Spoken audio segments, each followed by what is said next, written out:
It's just consulted online.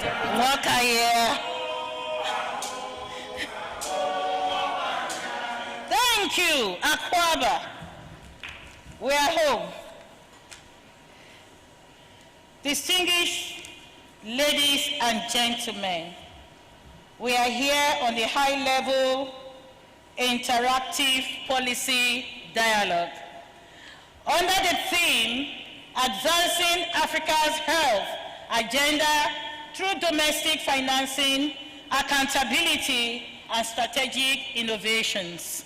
Your Excellencies, Honorable Ministers, distinguished delegates, development partners, colleagues, ladies and gentlemen, good evening and Akwaba. It is my great honor and privilege to welcome you to this high-level interactive policy dialogue, convened on the margins of the African Union Extraordinary Summit here in Accra, Ghana. We gather at a defining moment for our continent. 25 years ago, after the historic Abuja Declaration, Africa continues to pursue the vision of a healthier and more prosperous continent in line with the vision of Agenda 2063, the Africa we want. Yet today, we stand amidst a rapidly evolving global environment characterized by changing and flows, increasing debt pressures, climate-related challenges, humanitarian crisis, and the persistent burden of diseases that continue to affect millions of our people. Distinguished ladies and gentlemen, against this backdrop, today's dialogue seeks to address a fundamental question. And what is this fundamental question? It is, how can Africa sustainably finance its health priorities, strengthen accountability for investments, and harness strategic innovation to deliver better health outcomes for all Africans? Convened jointly by the African Renaissance Trust and His Excellency Jakaya Mrisho Kikwete Foundation, this dialogue brings together distinguished leaders from governments, continental institutions, development partners, civil society, academia, and the private sector to explore practical solutions that can advance Africa's health agenda.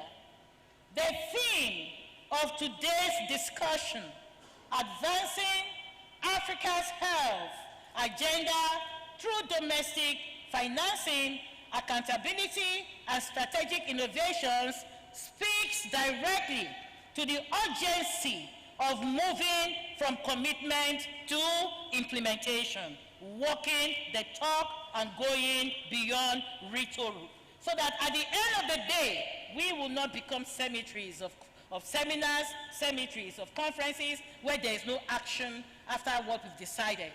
And somebody today taught me a new word, an acronym, meaning NATO. No action to, excuse me, sir, are you in the hall? No action, talk only. That will not be our portion.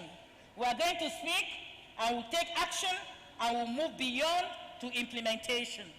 Africa's health future requires stronger domestic resource mobilization, improved efficiency in public spending, enhanced accountability mechanisms, and innovative partnerships that place African ownership and sustainability at the center of our own development journey.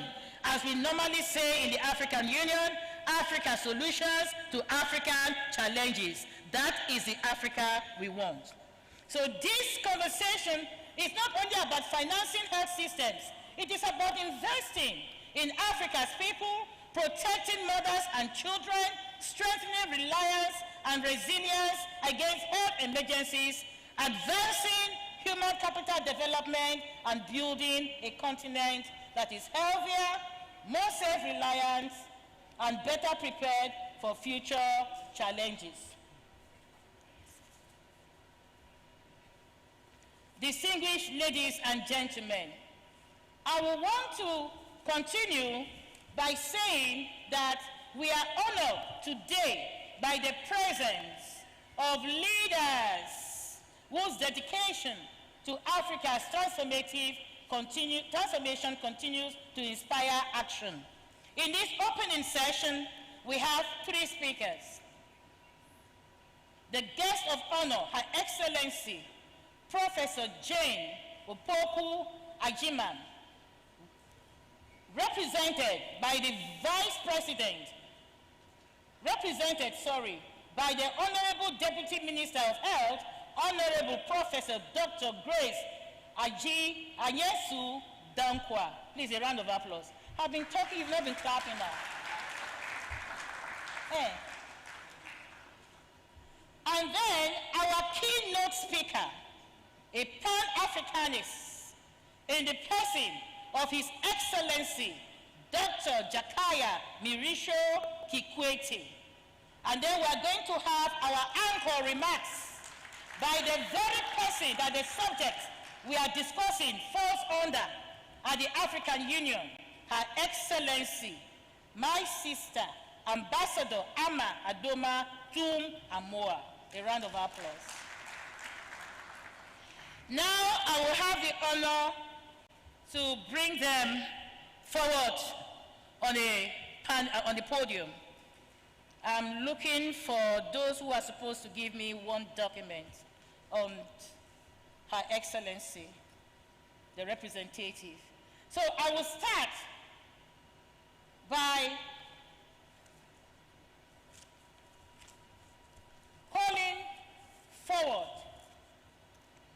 our distinguished panelists, one of Africa's foremost champions of continental cooperation and human development, Her Excellency, Ambassador Amatum Amwa. Her Excellency, Ambassador Ama Adoma Tum Amoa serves as the African Union Commissioner for Health, Humanitarian Affairs, and Social Development.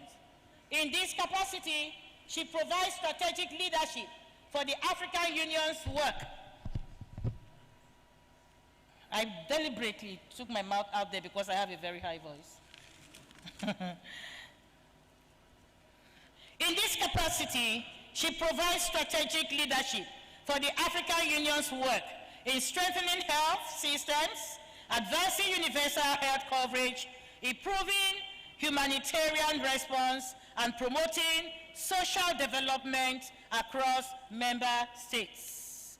A seasoned diplomat with decades of experience in regional integration and multilateral engagement,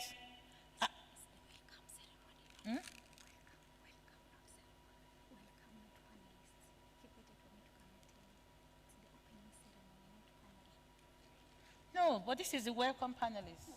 Oh, sorry. I hope you didn't hear what I said. Thank you. Thank you very much. So this is the opening ceremony panelists. She said I should emphasize that. Thank you. So, in this capacity, she provides strategic leadership for the African Union's work in strengthening health systems, advancing universal health coverage, improving humanitarian response, and promoting social development across member states. A seasoned diplomat with decades of experience in regional integration and multilateral engagement, Ambassador Tum Amoa has played a pivotal role in shaping continental policies and fostering collaboration among governments, regional institutions, and development partners. At a time when Africa is seeking sustainable pathways to finance and strengthen its health systems, her leadership and vision are helping to drive a more resilient, equitable, and self-reliant future for the continent.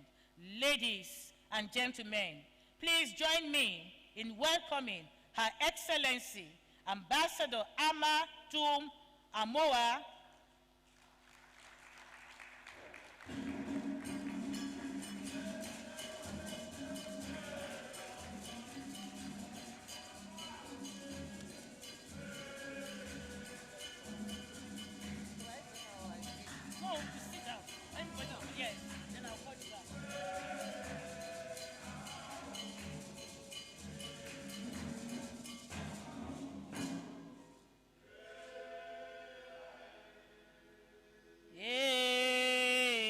Please clap for them.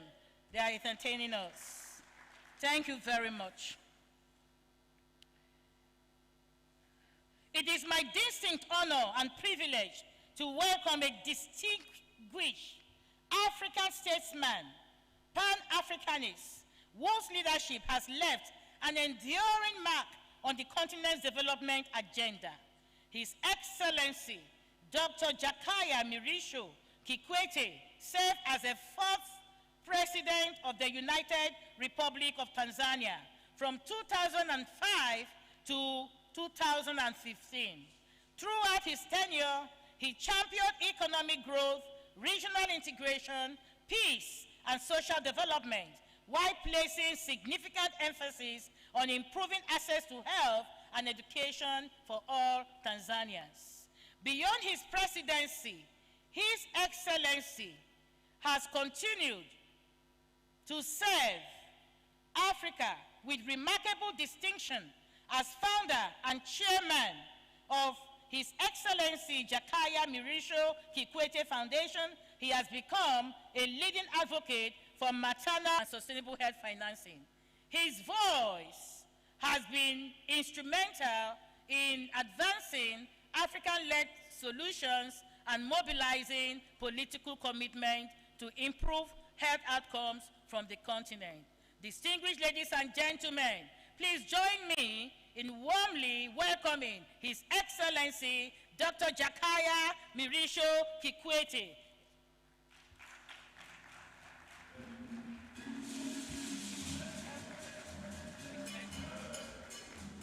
Where is he? The one representing the Vice President, Dr. Grace. Yes, I want to.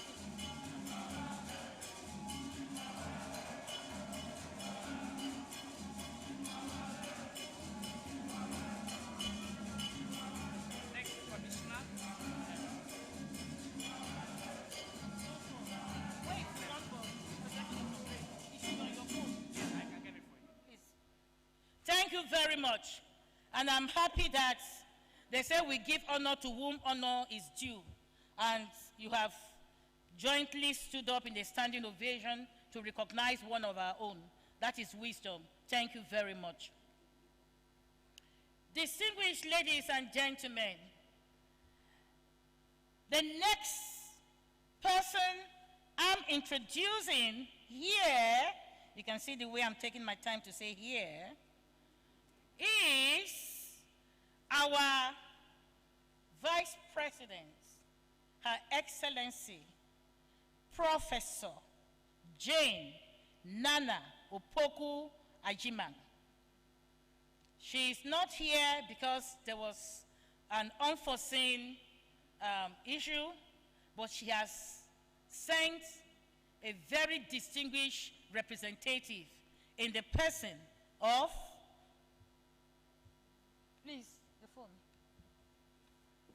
in the person of Honorable Deputy Minister of Health, Honorable Professor Dr. Grace Anyensu Donkwa. No.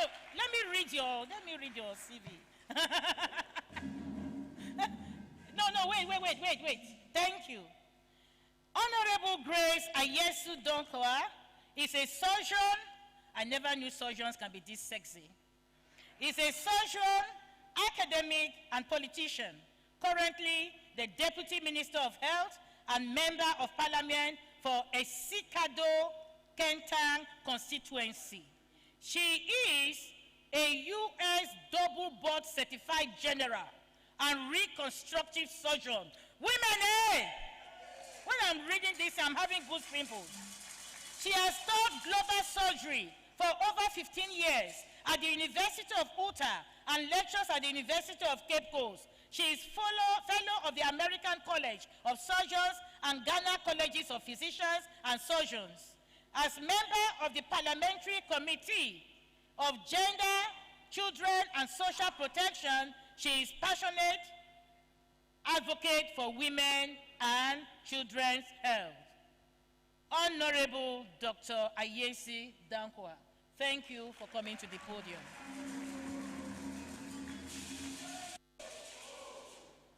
Yeah. You have to be learning things like this. Oh. If not, you will go without learning anything. Thank you very much. So, now we start with our program. I will therefore call Her Excellency Ambassador Adoma Tum Amoa to take the floor. Thank you.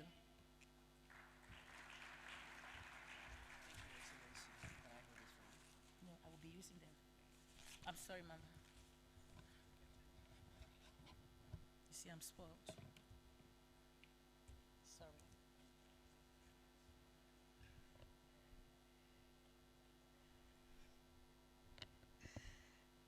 Thank you very much, Prof. She's also a professor. She didn't say it.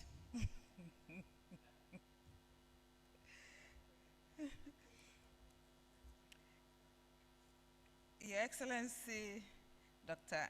Jakaya Kikwete, former President of the United Republic of Tanzania and a health advocate. Honorable Professor Grace Sudankwa, Deputy Minister of Health and MP for Esikado Ketan. Honorable Nana Oye Bampo Ado, Deputy Chief of Staff of the Presidency, heads of agencies and development partners, distinguished guests, ladies and gentlemen, and of course, our dear brothers and sisters from the press. Good evening to you all. Thank you. I'm honored to join you today for this high-level interactive policy dialogue on advancing Africa's health agenda through domestic financing, accountability, and strategic innovation. Allow me to express my sincere appreciation to the African Renaissance Trust and the Jakaya Kikwete Foundation for convening this timely and consequential dialogue. And it's timely because obviously it's going to feed into the discussions that we're going to have in the next 2 days. Africa stands at a defining moment in its pursuit of universal health coverage, health security, and sustainable development. While our continent has made important progress in improving health outcomes, persistent financing gaps, emerging public health threats, demographic pressures, and growing demands on health systems require renewed political commitment and decisive action. The central message for all of us here is clear. Africa's health future must be financed sustainably and predictably, governed accountably, and transformed through purposeful innovation. We must begin by reaffirming a fundamental principle. Expenditure on health is not merely a social cost. It is a strategic investment in human capital, economic growth, productivity, national security, as well as resilience. A healthy population is the foundation of a productive economy. A resilient health system is the first line of defense against epidemics and other emergencies. And equitable access to health care is essential to dignity, to stability, and to social cohesion. External partnerships remain important and deeply valued. However, no health system can be truly sustainable if it depends predominantly on external assistance. Africa's health security cannot be outsourced, and I think we are all witnesses to that. The shock that some of our nations faced when something happened. Member states must therefore progressively increase domestic investment in health by giving health greater priority within national budgets, strengthening domestic resource mobilization, improving the efficiency and effectiveness of public expenditure, and adopting innovative financing mechanisms that provide equitable, predictable, and sustainable funding for essential services. This is not only about mobilizing more resources, it's equally about making every available resource work harder and deliver better results. Excellency, Honorable Minister, distinguished guests, accountability must remain at the center of health sector governance. Financing without accountability risks inefficiency. Accountability without reliable data becomes difficult to enforce, and data without decisive action cannot improve lives. Governments must strengthen transparent systems for planning, budgeting, procurement, implementation, monitoring, and evaluation. We must be able to demonstrate not only how much is allocated to health, but also where the resources go, whom they reach, and what results they achieve.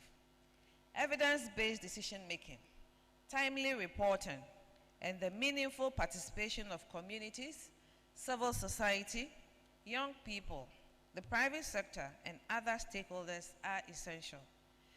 These measures build public trust, improve institutional performance, and ensure that resources translate into measurable health outcomes.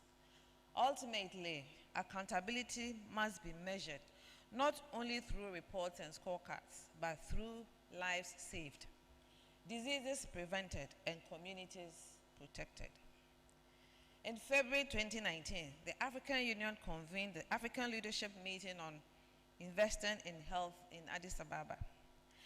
That landmark meeting brought together heads of state and government, as well as regional and global leaders, and culminated in the adoption of the Addis Ababa Commitment towards shared responsibility and global solidarity for increased health financing, widely known as the African Leadership Meeting Declaration. The declaration remains a central framework for advancing health financing across the continent. It calls upon member states to increase domestic investment in health and measure progress through the African Scorecard on Domestic Financing for Health, establish stronger tracking and accountability mechanisms, strengthen collaboration between ministries of finance and health, improve public financial management and domestic revenue mobilization, and promote the efficient allocation and utilization of resources. It further calls for regional health financing hubs across Africa's 5 regions, stronger engagement with the private sector, better alignment of development partner investments with national and continental priorities, and the digitization of the Africa Scorecard to improve access to timely, reliable, and actionable data. These commitments are not merely technical aspirations. They are also political obligations. Their credibility will be determined by the quality, pace, and consistency of their implementation. The African Union Roadmap to 2030 and beyond places resilient, equitable, and sustainable health systems at the heart of Africa's development agenda. A strong health financing architecture is central to this vision. It ensures that adequate and predictable resources are mobilized, pooled, and managed efficiently to deliver quality health services to all. Through stronger domestic resource mobilization, strategic purchasing, effective risk pooling, and robust financial protection mechanisms, member states can reduce catastrophic out-of-pocket expenditure and expand equitable access to essential health services, particularly for women, children, young people, persons with disability, displaced populations, and other vulnerable groups. No African should be forced to choose between seeking health care and feeding their family. No child's future should be determined by whether their parents can afford treatment. And of course, no mother should die giving life. Universal health care coverage must mean access for all, not access only for those who can pay.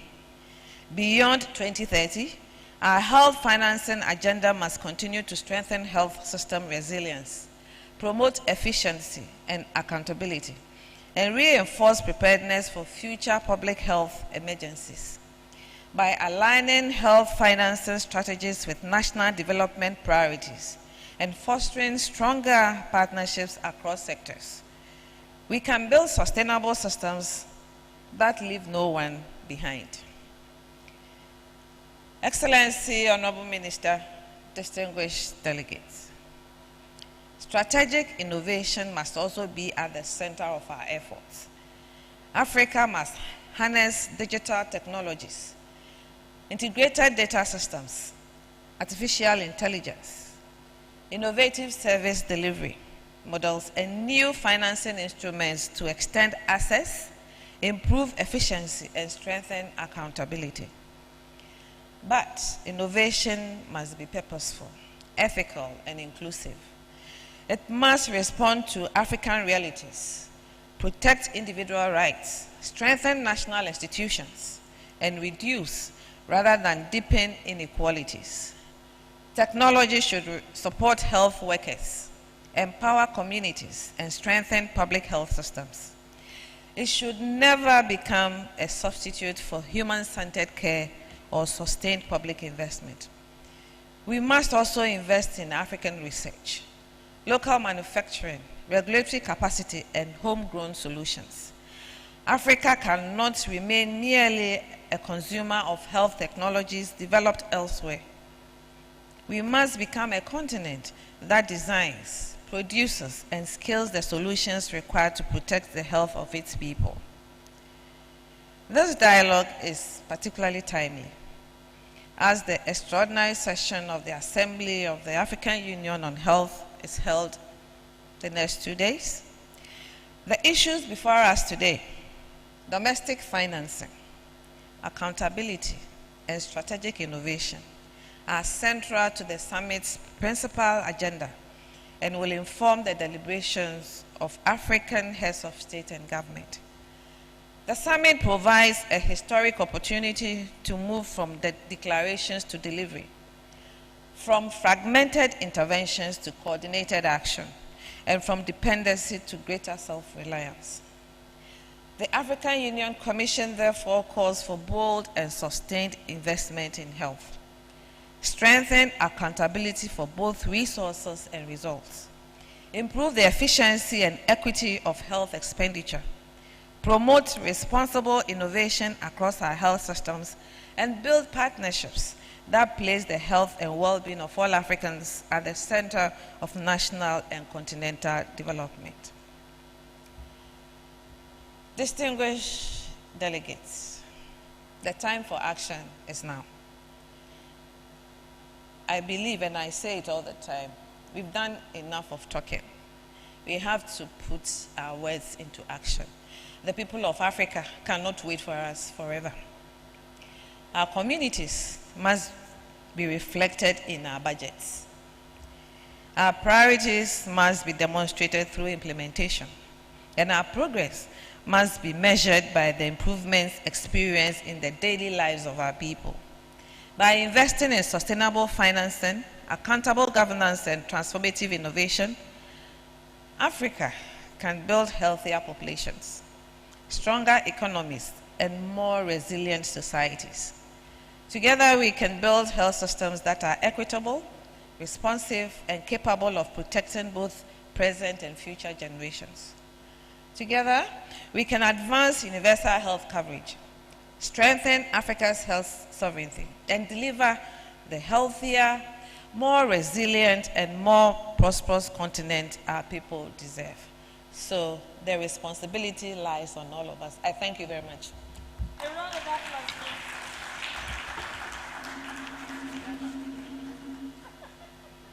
There's a doctor in the room. I need reconstructive surgery to lose some of these weights.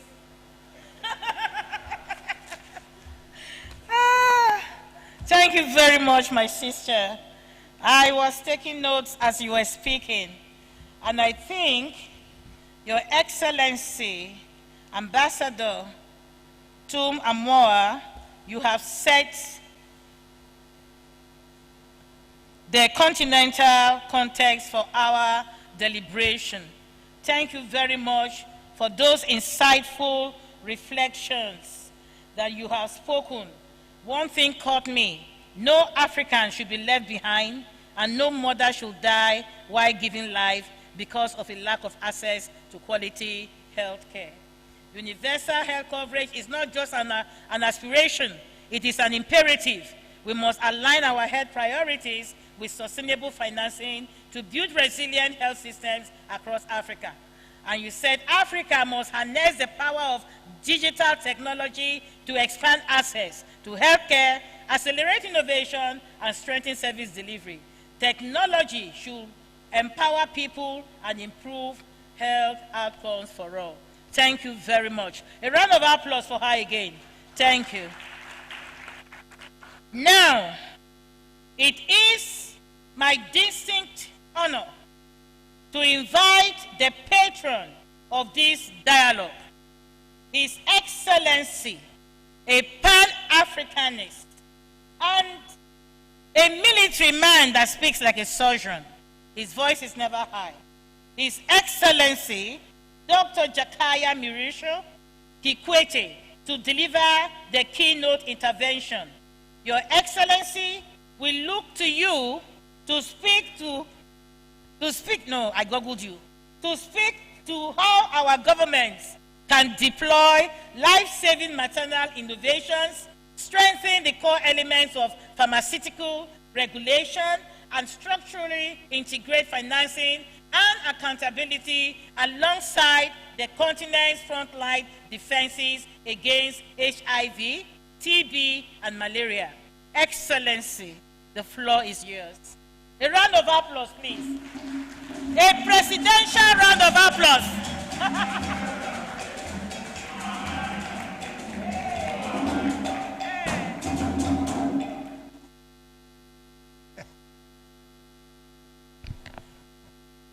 Well, thank you very much, Madam Moderator. You've given a lot of life to our event today, and please continue to do the good work. Honorable Professor Dr. Grace Ayen Sudankwa, Deputy Minister of Health of the Republic of Ghana, representing Her Excellency, the Vice President, Your Excellency Ambassador Ama Tum Amoa, the African Union Commissioner for Health, Humanitarian Affairs and Social Development, Professor Sarah Anyang Angbo, our moderator, distinguished participants, ladies and gentlemen. Allow me to begin by expressing our sincere gratitude to the government and the people of the Republic of Ghana for the warmth of reception and gracious hospitality. We also thank you for hosting the all-important African Union Extraordinary Summit on Health. In a special way, I extend my sincere appreciation to the African Union Commission, the African Renaissance Trust, and my team from our foundation, together with all partners, for convening this dialogue on the eve of the summit. Ladies and gentlemen, we meet at a defining moment. In the coming 2 days, our leaders, the ministers, and the African heads of state and government will gather here in Accra pursuant to Assembly Decision 852 to accelerate action on ending AIDS, preventable maternal health, communicable and non-communicable diseases, and on strengthening health systems by 2030. And we meet in the 25th year of the 2001 Abuja Declaration on Health. Indeed, it is a fitting moment to ask ourselves honestly whether our commitments have been matched by delivery. Excellencies, ladies and gentlemen, 5 months ago, in Mbabane, the Kingdom of Swaziland, I had the honor of speaking to senior health officials on the eve of the 76th conference of the Ministers of Health of the Eastern, Central, and Southern Africa Health Community. I said then that the historical model of heavy reliance on external aid is no longer sustainable. Indeed, aid has become unreliable these days, and the statistics have since confirmed it. Official development assistance fell by 23% in 2025, and external aid for health dropped by as much as 40%. This is the largest annual decline ever recorded. The ministers and participants in Eswatini responded with a clear resolution of aspiration to make national budgets the primary source of funding healthcare and in their respective countries. Also, the major means of getting the needs to invest in primary healthcare development and to plan orderly transition of donor-supported programs onto domestic financing. They also underscored the significance of the active participation of the African private sector in the health sector. And I'm glad we are representing the African private sector is very ably represented by its president. I think, can you stand up so that they know you? Yes.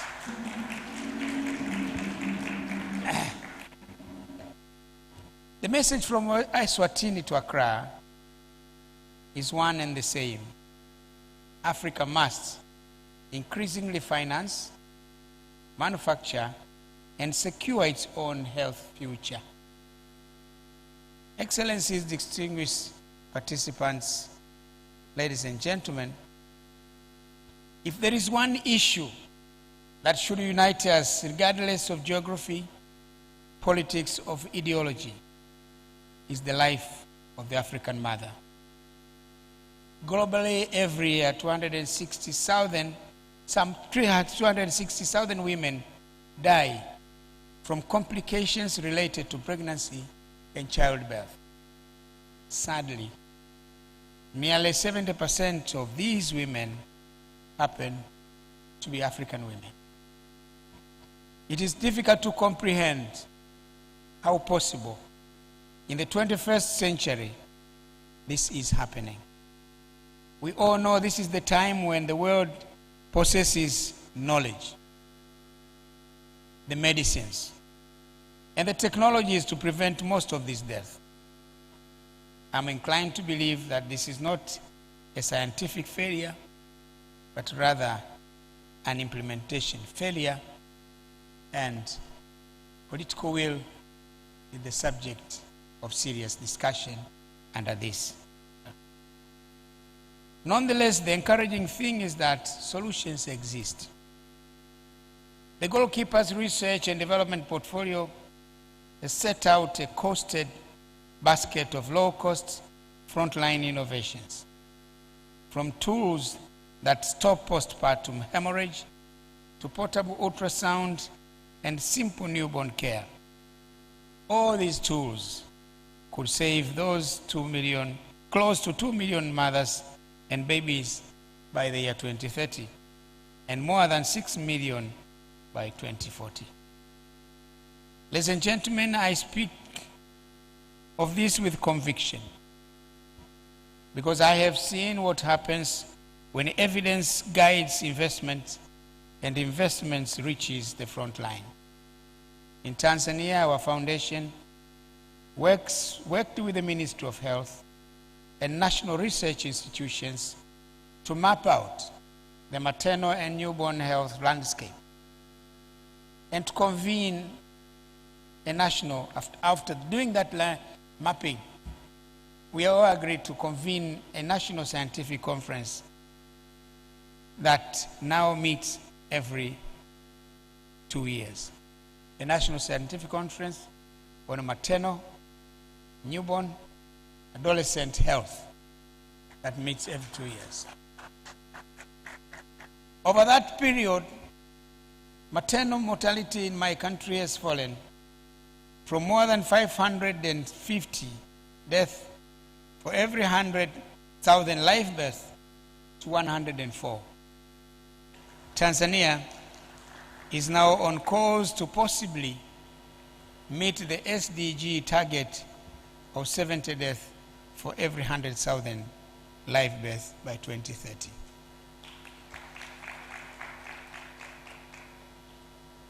The MDGs gave a target of 191 deaths for every 100,000 live births. This was 2000. I was foreign minister at that time. I attended the summit in New York. In 2005, I became president. At that time, the target for MDGs was to get to 191 deaths for every 100,000 live births by 2015. We struggled. I inherited a time when death was 578 for every 100,000 live births. We worked hard. We came up and down, up and down. There was a time we went to 576, and then we went to 579, and then we came down.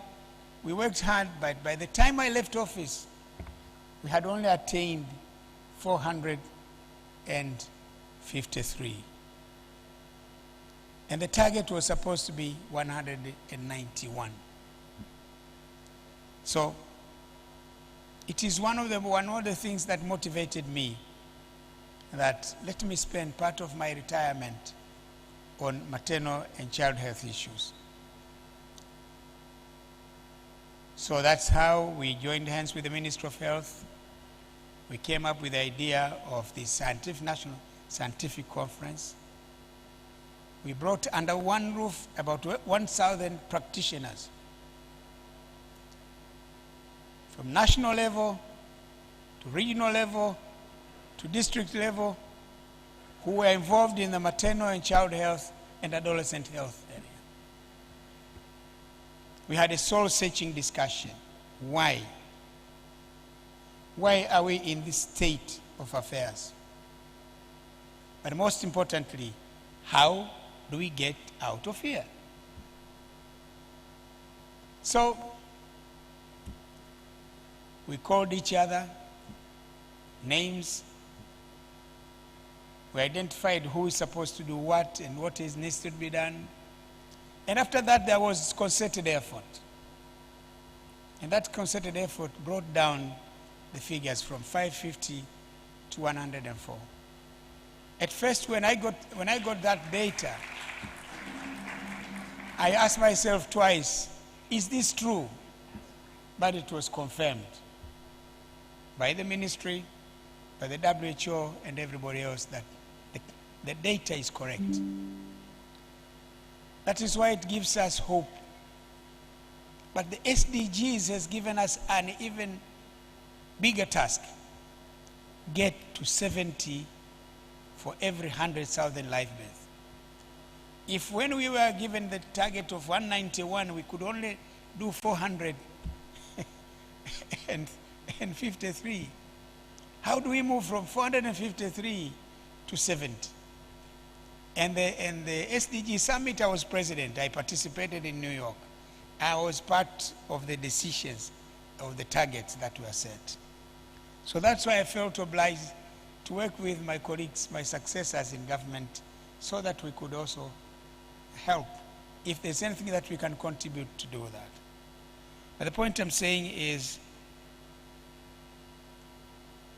when mothers return home safely, it is because financing, evidence, and delivery were finally made to meet. The challenge before the summit, therefore, is not invention, but it is deployment. Moving these innovations out of conference presentations and the pilot projects into the hands of nurses, midwives, and community health workers who save lives every day is the critical question. Excellencies, this brings me to financing and accountability. The question before us is not simply how much we spend on health. It is whether our investments reach the people who need them most. Citizens do not measure health financing in percentages of the GDP. That's the pastime of economists. They spend 6% of the GDP or 2% of the GDP. That's the business of the Minister for Health, the Vice President, the President. The citizens' preoccupation or interest, they measure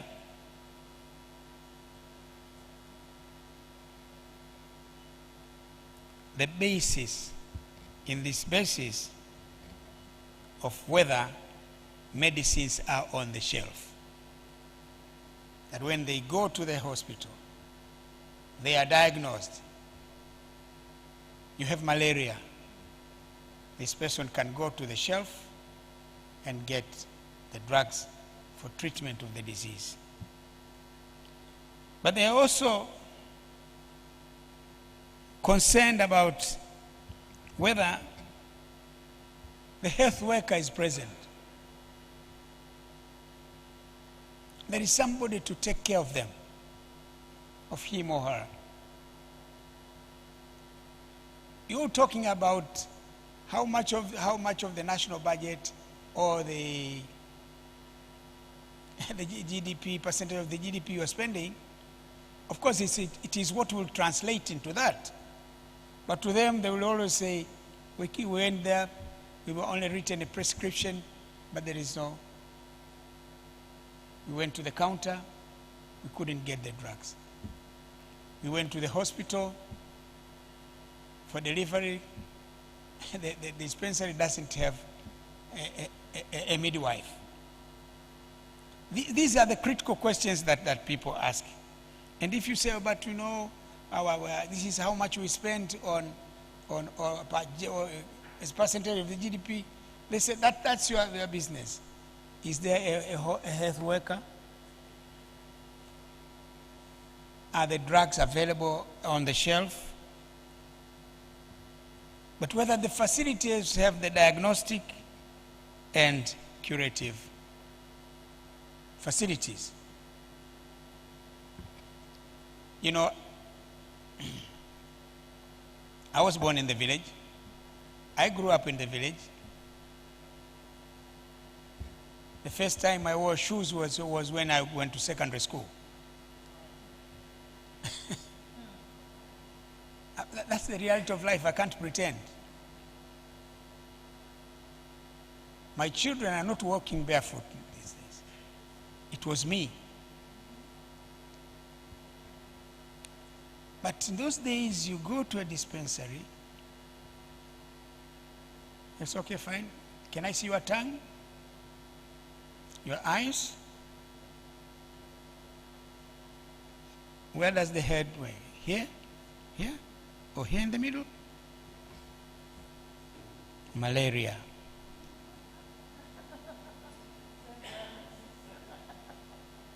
You go to the counter. In those days, we used to get quinine. It's a yellowish kind of a drug. Very bitter. Very bitter. You drink that, off you go. And you get aspirin 2-3 times a day. There was no microscope. There was nothing. It's only the doctor listening to you. The deputy minister is a professor of surgery. I don't think you train your young physicians that way. You train them to use the proper diagnostic tools. I remember when I was president, we've been working with a number of institutions. I remember working with New York Cornell University. And they used to come, the Department of Neurosurgery. But when they come, these experts,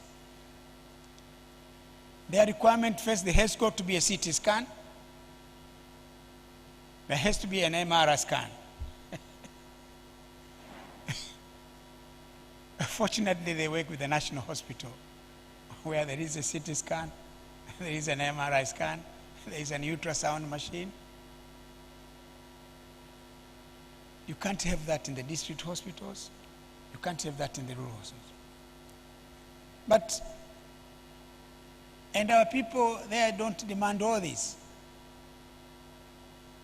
In our foundation, we discovered that we have a high maternal mortality and neonat death. But in areas that are very hard to reach. So we came up with the idea of mobile antenatal clinics. We've been working with some foundations. They donated to us. We are doing it in a pilot scheme. You'll be amazed that some women have had 3 births and they had not been to an antenatal clinic. This has been the first time. And we're not talking about small numbers. We are talking of 800 women visiting the clinic. So this is the reality on the ground. So these are the challenges. But you cannot solve solutions to these ones without financing.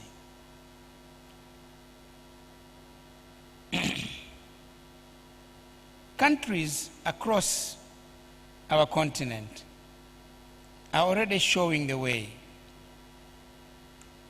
Kenya, for example, has earmarked health levies. Tanzania is scaling up national health insurance, make it universal. Malawi has direct facility financing. Mauritius has strategic purchasing. But this is to mention but a few.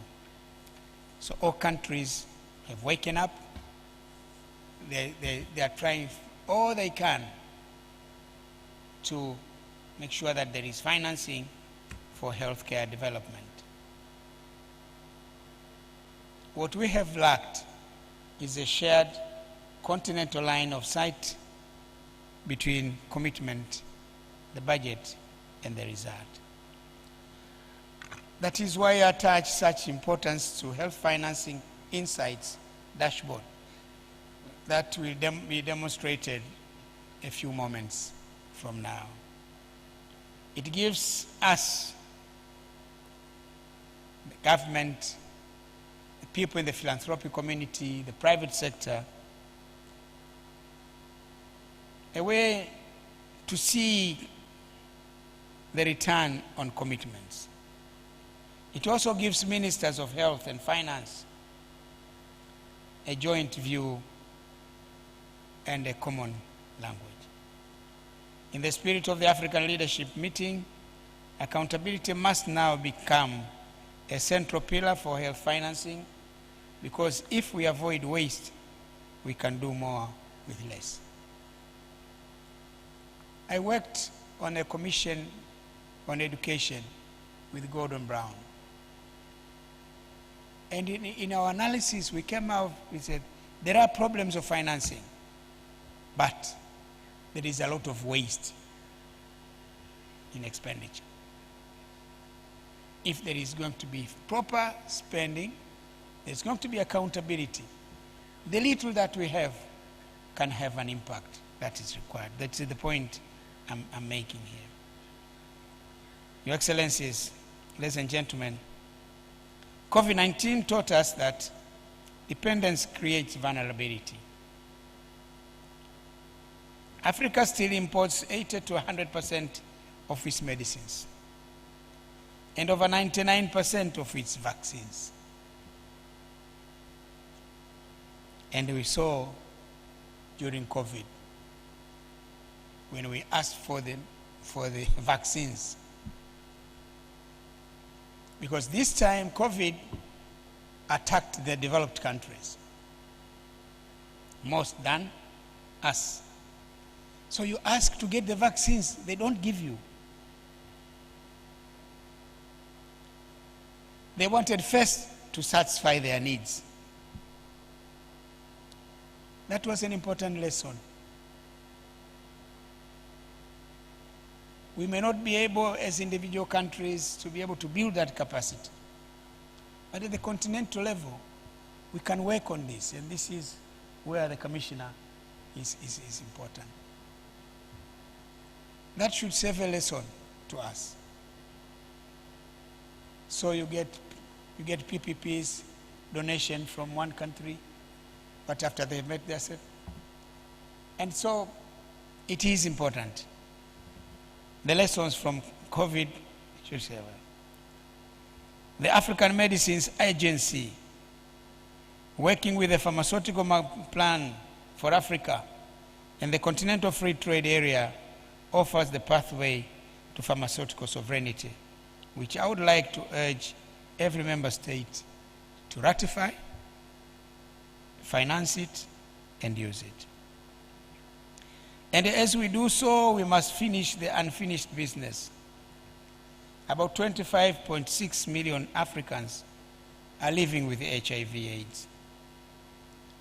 420,000 of them are still dying of AIDS-related causes each year.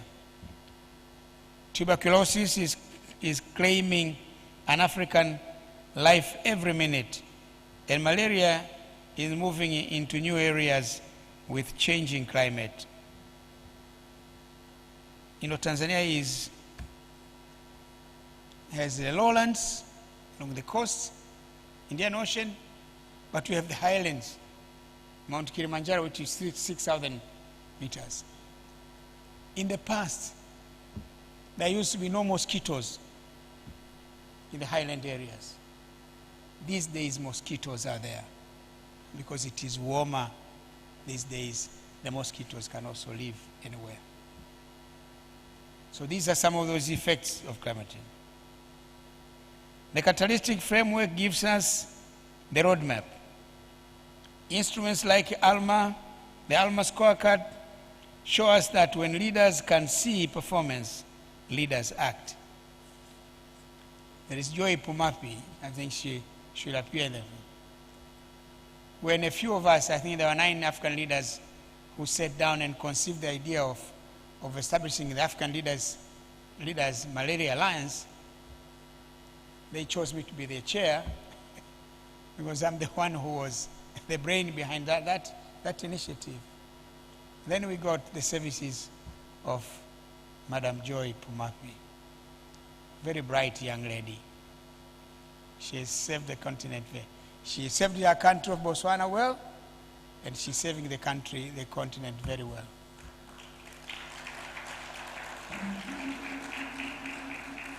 She came up with the idea of a scorecard. On the left-hand side, you have the indicators. And on the right-hand side, you have yellow, you have green, yellow, red. So we came up with the idea, let's organize a luncheon during every summit of the African Union. And during the luncheon, we hand over these scorecards to the heads of state. So when a president sits there and sees red in all the indicators, they get concerned. They call their ministers. Why? Some say, but sir, you know, we've been trying to get money from the Ministry of Finance. They don't give us money. So I'm going to solve the problem. That is how we got traction. There was a lot of response. There was a lot of awareness and interest. The leaders began to invest in malaria. And at one point, we were, in terms of reducing infection rate and death rate, Africa was actually performing better than any of the other regions. So there's this kind of an initiative. But the brain behind the scorecard is that young lady there. She will have time. She may speak and share her experience on how we came up to that idea, and it really worked wonders. Of course, now there are challenges. She may speak about them. Yes. Because the parasites are also fighting to kill us. The mosquitoes are also fighting to survive so that they can live on our blood.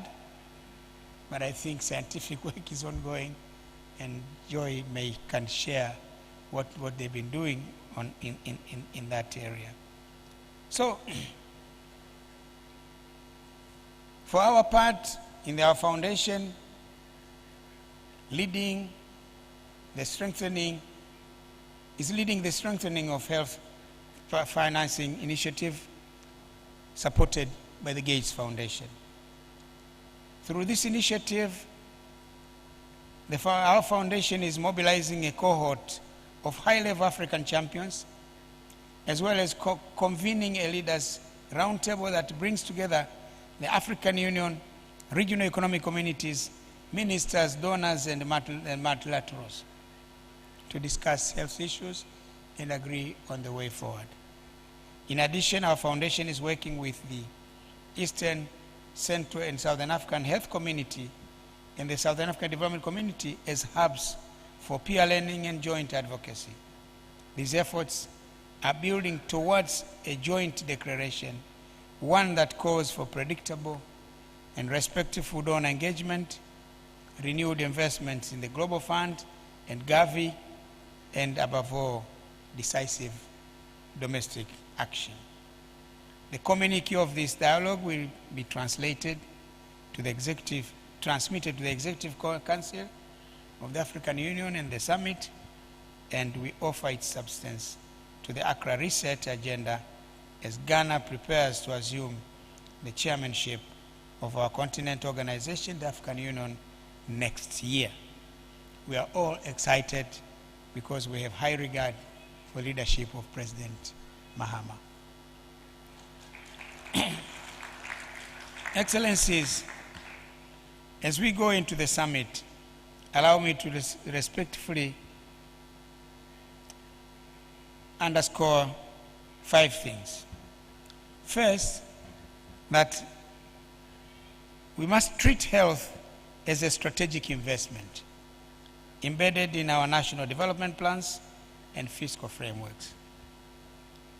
2, that we accelerate domestic resource mobilization through insurance reforms, health insurance reforms, innovative taxation, and efficiency gains. 3, that we promote essential services like those for HIV, malaria, immunization, maternal health, child health, through the funding transition. 4, that we institutionalize accountability so that every cedi, shilling, or franc delivers a measurable outcome. And 5, last but not least, that we strengthen regional collaboration, for Africa's strength has always been in solidarity. Ladies and gentlemen, Africa does not suffer from a shortage of commitments. We are so good at making commitments. Africa does not suffer from a shortage of strategies. We have 101 strategies. Africa increasingly does not suffer from a shortage of innovations. We are very creative and innovative. What Africa needs is implementation at scale. Let us therefore leave Accra determined to turn commitments into budgets, budgets into programs, programs into measurable results, and results into longer, healthier, and more productive lives for the people we serve. Let history record that it was here in Accra, Ghana, that Africa decisively chose to finance its health substantially, efficiently, and for generations to come.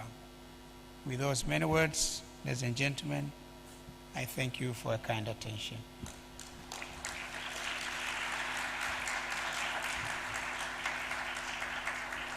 Another round of applause, please. Thank you very much, Your Excellency. Thank you very, very much. Because you've emphasized that we must leave Accra determined to transform commitments into budgets, budgets into programs, programs into results, and results into longer, healthier, and more productive lives for the people we serve. This must become Africa's reality. And one other thing that you said that stuck to this head, Africa does not suffer from a shortage of ideas, strategies, or innovations. What we need is a collective will, sustained financing, strong partnerships, and effective implementation to ensure that these solutions reach the people who need them most. Action, action, action on the ground. And the time has come to move from commitment to action, from plans to impact, and from ambition to measurable results for every African community. Please, can we put our hands together again for the distinguished President. Now, in my country, we say the train is moving. We are getting now to the next speaker in this opening session.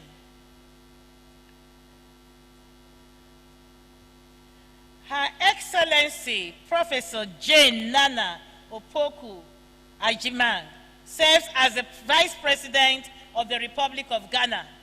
She is the first woman in Ghana's history to hold the distinguished office, marking a significant milestone in the nation's democratic journey. She is a renowned academic and former Vice Chancellor of the University of Cape Coast.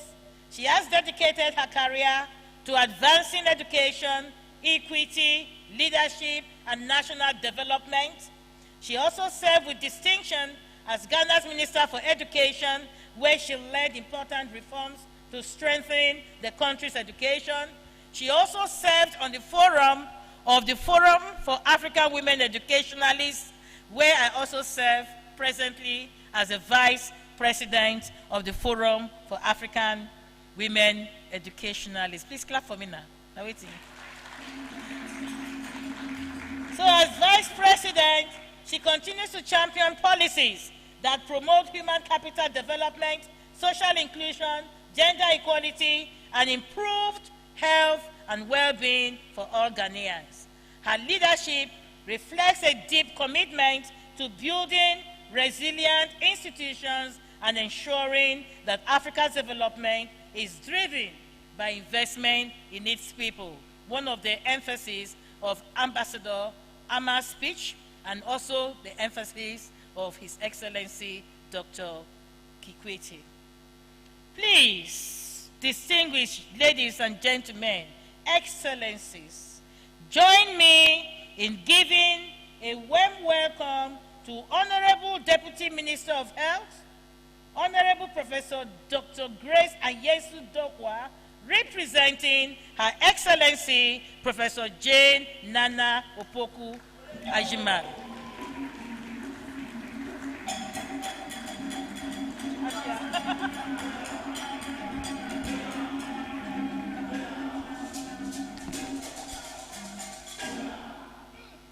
Thank you, everyone.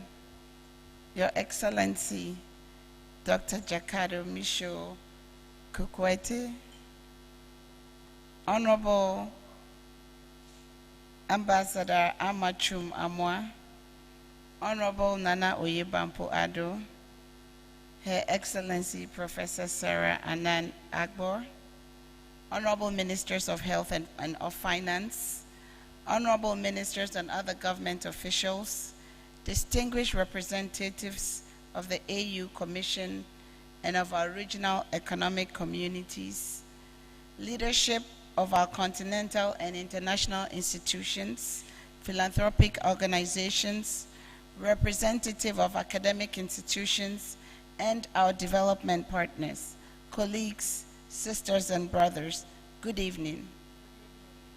As you know, Her Excellency, the Vice President of the Republic of Ghana, was meant to be here with you. However, Her Excellency was called away by other national duties today and asked me to send you her best wishes.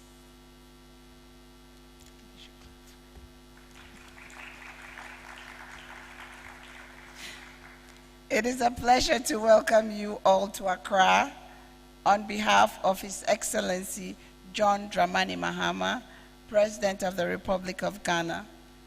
Before I continue, allow me to recognize His Excellency Dr. Jakaya Misho Kikwete, whose steadfast leadership has kept maternal, newborn, child, and adolescent health high on Africa's development agenda. Ghana is honored to welcome you. I also,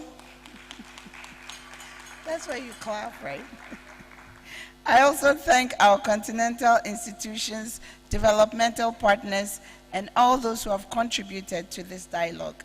Your presence shows a shared commitment to strengthening Africa's health financing.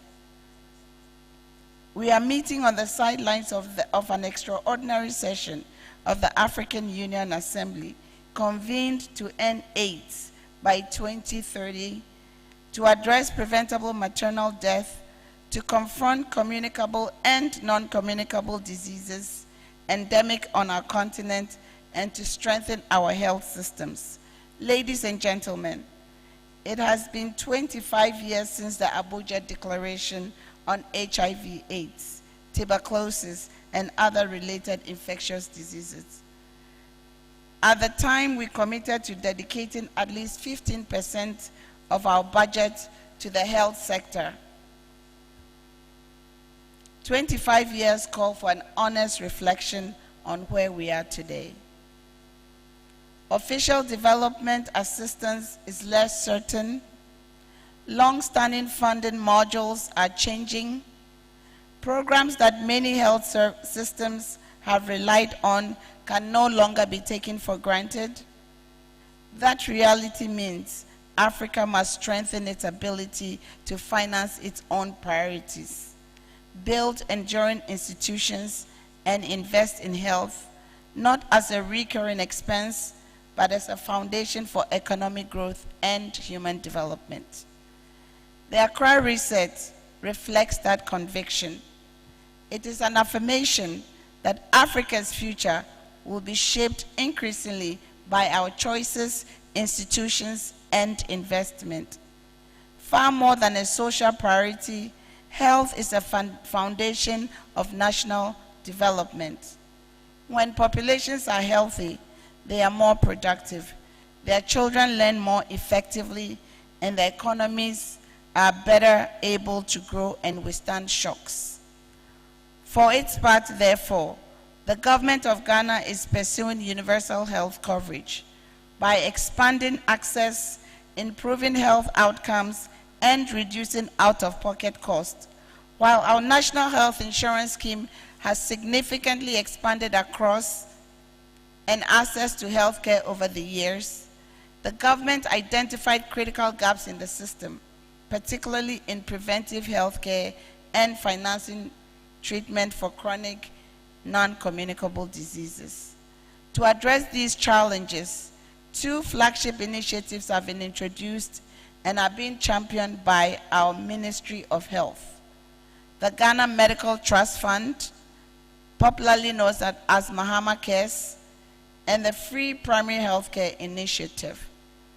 The Ghana Medical Trust Fund was launched last year to provide financial support for the diagnosis, treatment, and long-term management of chronic non-communicable diseases that are either inadequately covered or not covered at all under the National Health Insurance Scheme.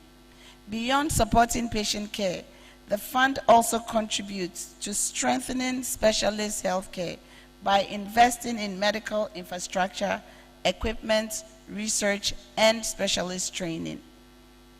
The government also launched the Free Primary Healthcare Initiative this year. It is designed to complement the National Health Insurance Scheme by making essential primary health care services accessible. The initiative places strong emphasis on preventive health care, which is more effective and less costly than treating advanced illnesses. Under the program, every Ghanaian is entitled to regular basic health screening, including tests for conditions such as hypertension, diabetes, and certain cancers. The initiative also provides maternal and child care services, immunization, treatment of common illnesses, community outreach, home visits, public health education, aiming at promoting healthy lifestyles. It is being implemented in phases, beginning with 150 underserved districts, with nationwide coverage expected in a few years. Government has made a 50 million seed investment in the National Vaccine Institute to strengthen local vaccine and pharmaceutical manufacturing.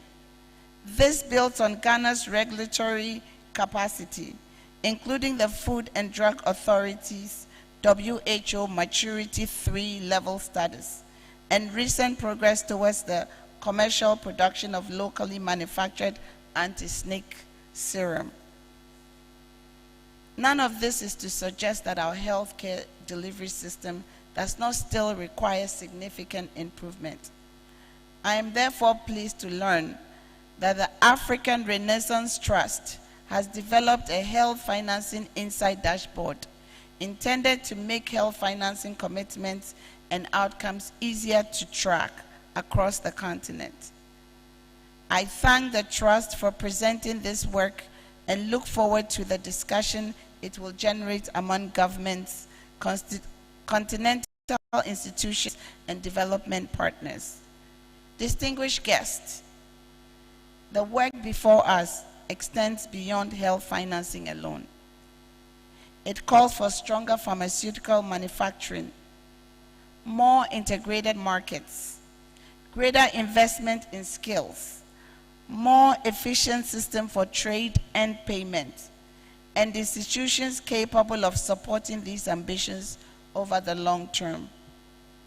Many of these initiatives being advanced by the African Union, its member states, and continental partners.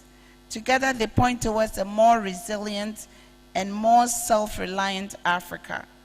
Ghana is fully committed to contributing to that.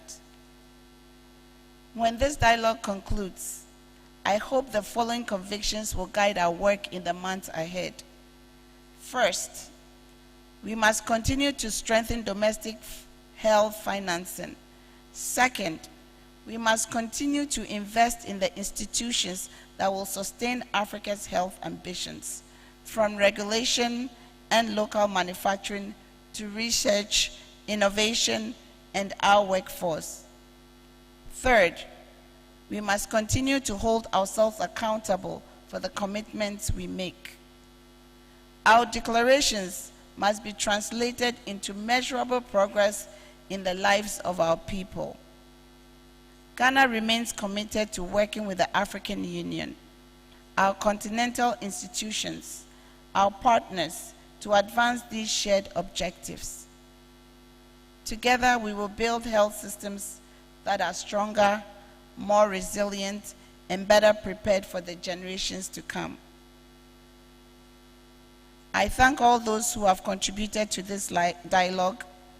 I'm confident that the discussions we begin here will continue to inform Africa's efforts to strengthen health financing and improve health outcomes. I look forward to the communique that will carry these commitments into the Assembly tomorrow. May God bless the African Union and bless us all. I thank you for your kind attention.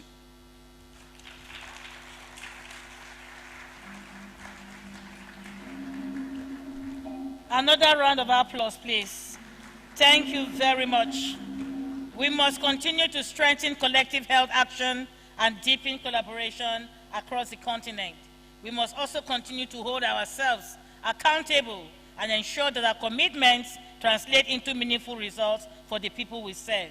And moreover, Ghana remains committed to working with the African Union and all partners to advance health security, strengthen health systems, and accelerate progress towards achieving better health outcomes for all Africans. And she emphasized that tasks before us require unity, partnership, and sustained commitment. Together, we can build a healthier and more resilient Africa. Another round of applause. Thank you very much. And the issues you raised while speaking translates us to the next session that we are going to take now immediately. Because all that you said, particularly in appreciating the African Health Dashboard, is now very important for us to give a little 5-minute demonstration of that African dashboard. So we now move into our fireside policy dialogue. And yes, sir, you were just thinking about, we were on the same line, telepathy. Please, music, why they go down?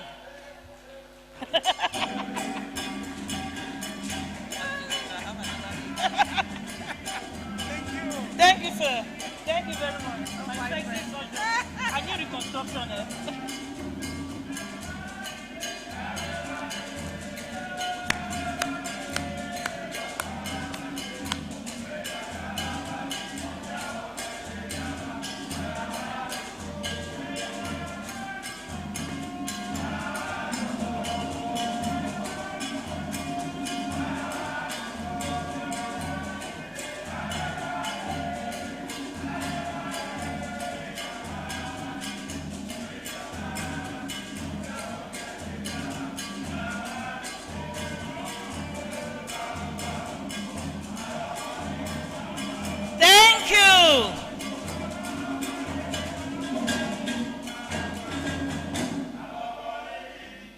Abogorigi, a round of applause for them too.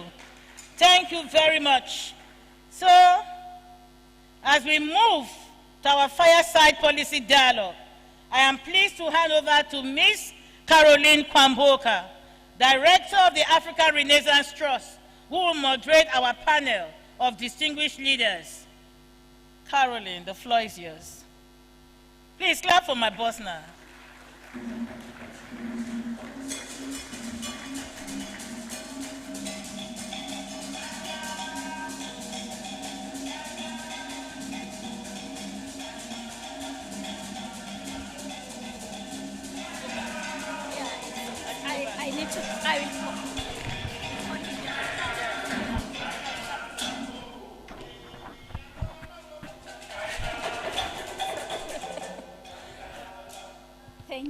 Thank you very much, Professor Sarah, for taking us through a wonderful opening session.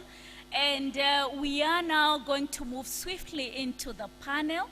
And before we start the panel, we will make a demo for about just 5 minutes as we are running out of time. I think the evening is very beautiful and warm, but we will do our best to save the time so that we can catch up with a little refreshment outside. So for this session, I will take the honor of calling our panelists to the table, to the podium, so that we can, have them seated, and then we will proceed, do a 5-minute demo, and then get on with engaging the panel. So at this point, I take the pleasure of inviting Honorable Nana Oye Bampoe Addo. Honorable Bampoe Addo is a Ghanaian politician. She's a human rights advocate who currently serves as the Deputy Chief of Staff at the Office of the President of the Republic of Ghana. Warm welcome to you, Madam Nana. She served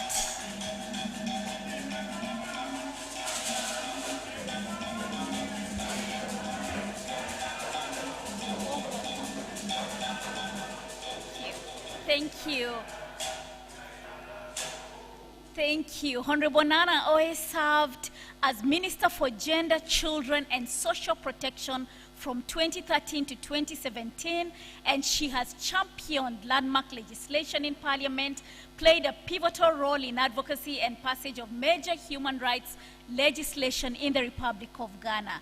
And these include the Domestic Violence Act and supporting the Human Trafficking Act. She also notably previously served as the regional coordinator for the Africa Office of the Commonwealth Human Rights Initiative. A warm welcome to you, Honorable. We also take this moment to invite Dr. Joy Pumapi. Dr. Joy Pumapi is the Executive Secretary of the African Leaders Malaria Alliance. A warm welcome to Dr. Joy. Warm welcome. And Madam Joy, Dr. Joy, is a leader whose decades of service have been dedicated to advancing public health in Africa and enhancing global health security. Her work spans key health priorities that include malaria, neglected tropical diseases, reproductive, maternal, child and adolescent health, nutrition, pandemic preparedness, and intersections of gender climate change with health that aim to transform Africa's healthcare landscape by improving accessibility, equity, and response to emerging health threats. Thank you very much, Dr. Joy, for joining us. We really appreciate your time, given your busy schedule. And I think our work was very well noted by His Excellency, Dr. Jakaya Kikwete. I also take the opportunity to invite Dr. Amani Asfor. Dr. Amani is a medical doctor, president of the African Business Council, chair of the Trade Promotion Committee of COMESA Business Council. She's also the vice president of PAFTRAC, the Pan-African Committee for Trade and Investment. She's an entrepreneur who has contributed immensely to the empowerment of women in business in her career. She's also the president of Egyptian Business Women Association, and she is also the international chair of the Medical Women's International Organization. So a very warm welcome to you, Dr. Amani. We also take the opportunity to welcome Prof. Sarah Anyang Agbo. She's been very vibrant during our opening ceremony. Professor Sarah Anyang Agbo stands at the singular intersection of African continental leadership, a former commissioner, a very central member of the advisory panel at African Renaissance Trust. She's also a distinguished professor, accomplished scholar, who has also published a lot. She's really, a great asset, not only to the continent, but to the Republic of Cameroon, where she serves in the Ministry of Education. A warm welcome to Professor Sarah. So, distinguished panelists, allow us just a few minutes to introduce the health financing dashboard that has been referred to several times, during the opening ceremony. And my role at this moment is to really just say we have had to live through a 25-year-old accountability gap. And the dashboard simply comes in to make that gap visible so that every member state, every indicator, every issue that we converse in different dashboards can really be assessed in real time.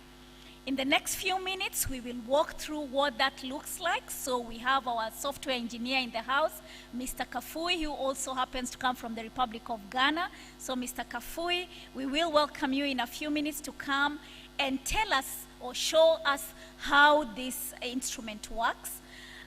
What is important is that the dashboard opens up three things. First, the Abuja at 15, the Abuja at 25 rather, the 15% issue. And then it opens up the ALM, where more money for health, more health for money ratio is very important to assess so that we know what to do next. And third, it also ensures that we are seeing a health outcome scorecard that measures different indicators. You will see a map. You will see your country on this dashboard. You will also have the opportunity to compare how your country is performing among other groups of countries, particularly within your region. And you can also benchmark against other, a fair comparison of where your story is within your regional block, within your income level, your governance rating, and even have the opportunity to cross-compare across regions. We have 27 indicators that cover finances, fiscal space, and how the resources have been utilized. We have health impact, also indicators that are already assessed. And through this, we have also taken time to map the exemplars. And the exemplars are the countries that have been most compliant to the African Leadership Meeting declaration that was held in 2019. So you will see the trend of countries and as it is performing from 2019. We also have deep dives, and this is really where policy meets the citizen. So Mr. Kafui, please take the floor and take us through what the tool provides. And if you're a head of state, if you're a minister, if you're a parliamentarian or a civil society leader, we expect that you will find a place where you can share the map, assess issues that are being, that are important for the performance of health financing in your country, and most importantly, we can have a look at what accountability could be at a continental level. Mr. Kafui, the floor is yours, and we'll move into the panel right after that.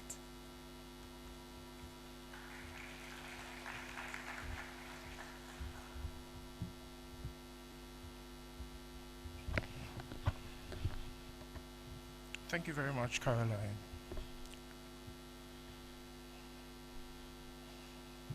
Okay. Your Excellencies, honorable ministers, distinguished guests, ladies and gentlemen, thank you very much for the opportunity to demo this to you.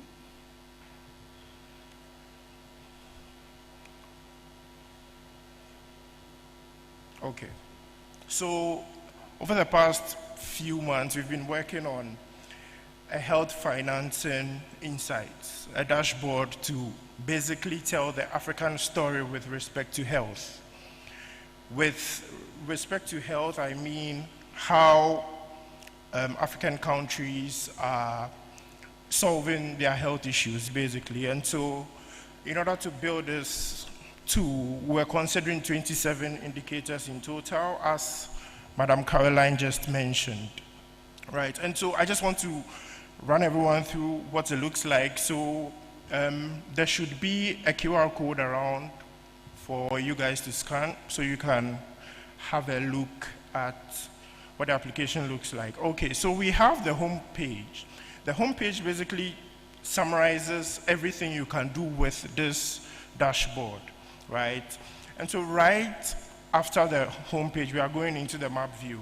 With the map view, we can take a look at the African map, and then from this map, we can see sort of a map that is interactive, and so we can click any country and then have an overview of some indicators and how, and the numbers and how they are being, the stories we are trying to tell with respect to all these indicators. Aside, clicking to check the country profiles, we have an indicator layer basically summarizing all the 27 indicators into 4 groups, as Caroline just mentioned. And so by checking each indicator, we are trying to see an overview of how the African countries are performing. Okay, but now we can compare, on the next page, we can compare African countries with respect to all these indicators I've been talking about. So we can look at Algeria, we can look at our country, Ghana, we can look at Nigeria. Let's take Egypt, and so on, right? And so looking at these indicators, we have our 4 categories of indicators, which are finances. We are basically looking at how much money is coming into the African countries. The general fiscal space, we are basically talking about the room the government has to act. And the third one is finance utilization. We are trying to see how the money is being used, or how much $1 can buy, right? And then health impact.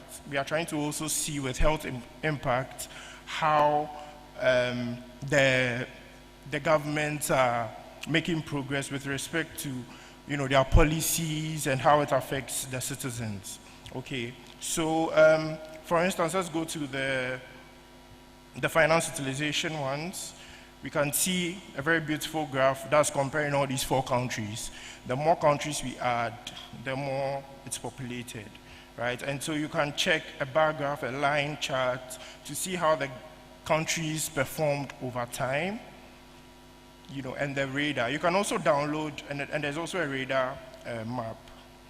You can also download the data for your reports and such, right? So this is for the comparison metrics. Another section is the benchmarking. Now, it's not fair to compare countries with stronger democracies to countries with weaker democracies, or basically countries with different stories to tell, because they are countries with different stories to tell, basically.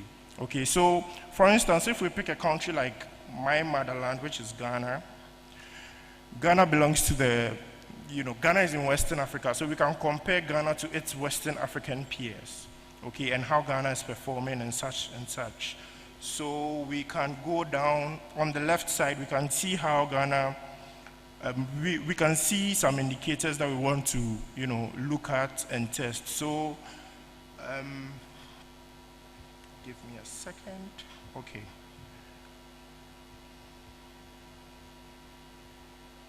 Right. Okay, so we can select our finance utilization indicators by just clicking the finance utilization, or we can just be clicking each indicator one by one, and then we can see the stories. Give me a second.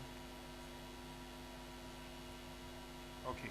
We can see the stories Ghana has to tell with regards to its indicators. And so we can see that within West Africa, Ghana is second, performing, and so on and so forth. We can see we are somewhere in the middle here.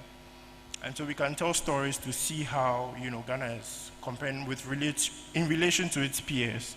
Now we can also see within Ghana's income group, we can also compare by Ghana's income group. And so looking at our income group, we are performing, quite down there and so on.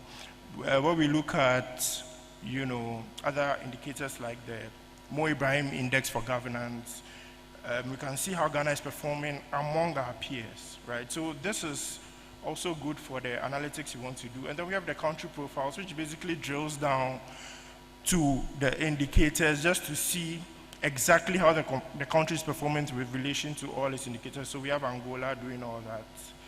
And now we have our exemplars.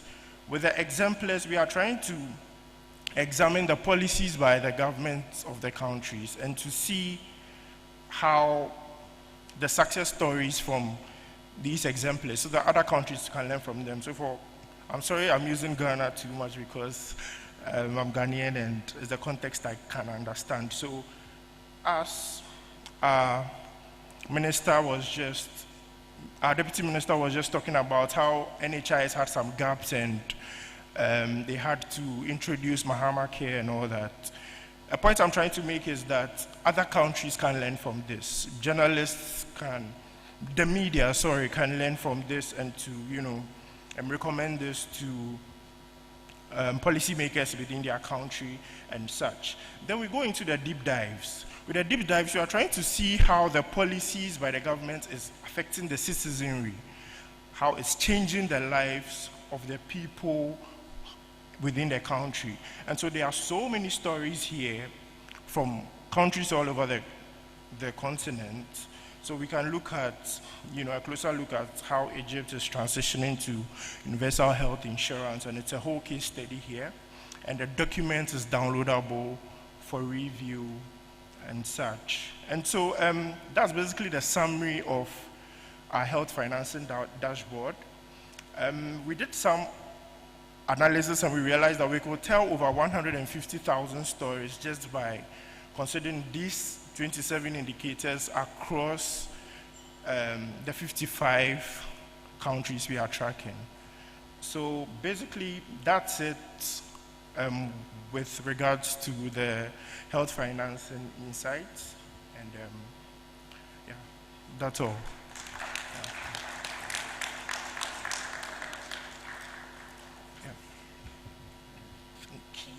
Thank you very much. Thank you very much, Mr. Kafui, for taking us through a few minutes of the experience. We have the rest of the year to consult with the stakeholders, with the ministers, with the different layers at the African Union and across the continent on the usability and build capacity on how the 150,000 stories can be generated to advance accountability for health financing in Africa. So I think that was just a small snippet. Please use the QR codes that are with you so that you can start experiencing this system. We'll also be presenting it to the finance minister's STC later this week so that we can broaden the experience and strengthen how accountability will move on. So thank you so much, panelists, for your patience towards that end. I think we have our mics, our roving mics already here, and we'll go straight into conversation with the panelists. I'll probably sit, I don't want to stand from here so we can have a better conversation. So allow me to just move over and we can talk.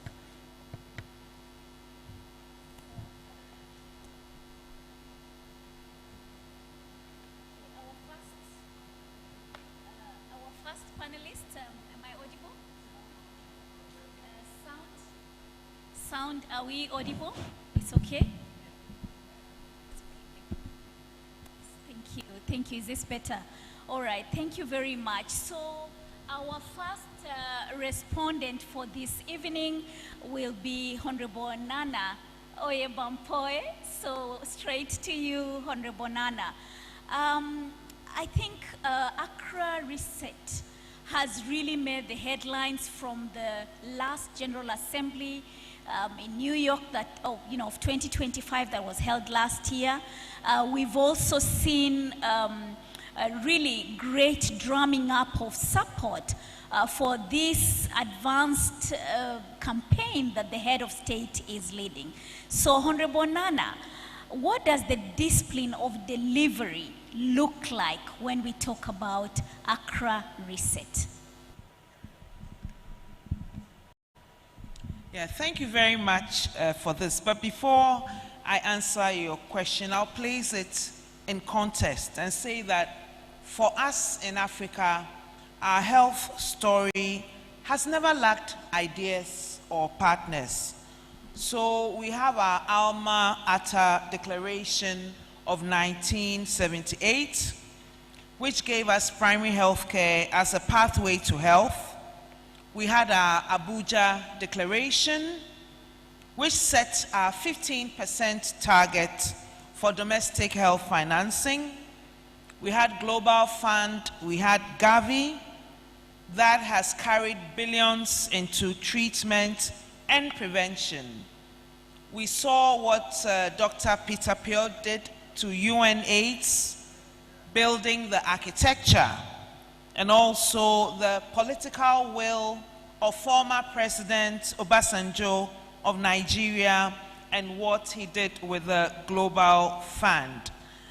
And it's very interesting how this has dived into Accra Reset.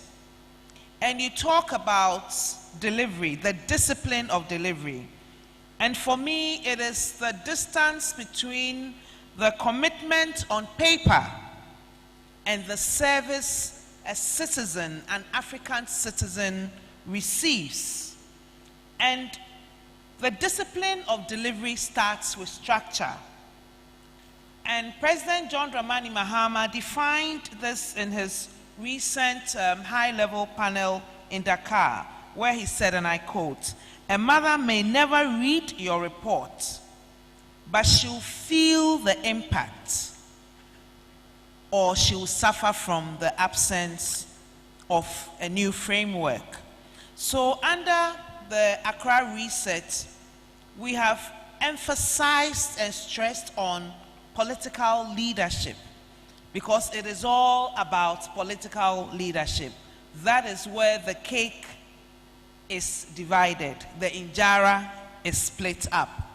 So we've placed a presidential council made up of former presidents and existing presidents at the very apex of the architecture of the Accra Reset. We have former heads of state and present heads of state being personally committed to the Accra Reset agenda. Then we also have the high-level panel and a secretariat. Like I said, it's all about structure. And what we're looking at is community, country, regional, and a global framework. So we actually have a three-line stream where resetting the global health architecture is one of our three streams. We do not reject international cooperation. What we are seeking to do is to reset international cooperation and build it on domestic resource mobilization. So looking at the duplicity and closing up overlapping institutions, and also creating relationships that focus on equity and not relationships that focus on dependency. And this is precisely what the Africa Agenda for 2063 looks at, and also the Sustainable Development Goals. So we're looking at health financing that focuses on one national plan. I think this has been part of the global health architecture.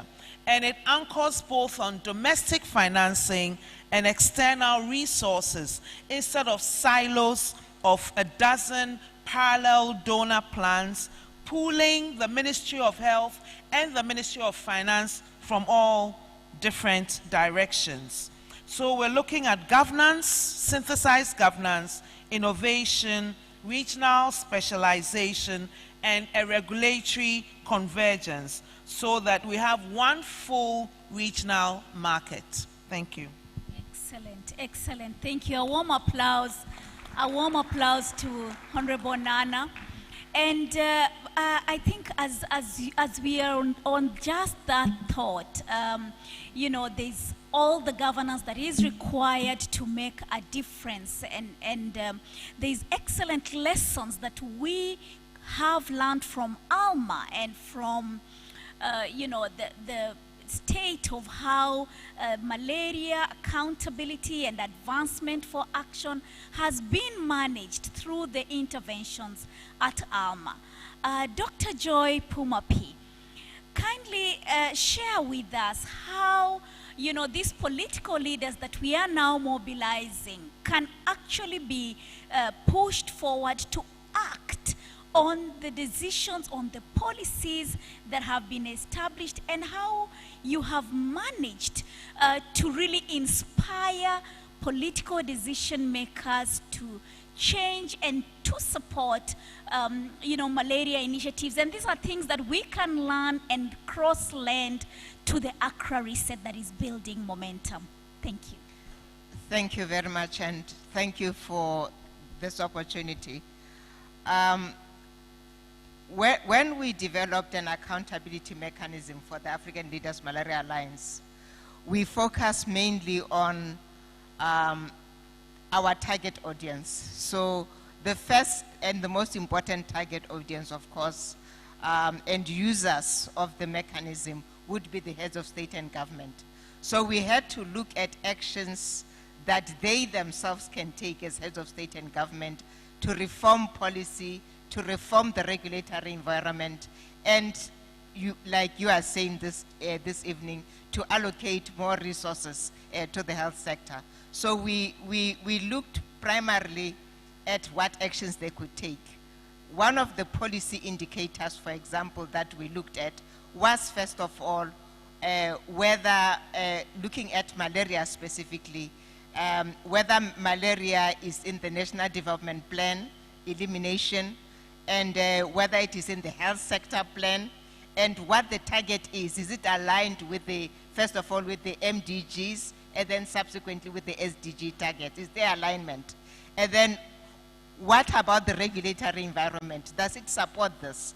Are you imposing tariffs on medical commodities that would therefore make the procurement and service delivery more expensive for the Ministry of Health? Another policy issue that has come more recently is whether other sectors are actually supporting the Ministry of Health. We are looking now at climate change.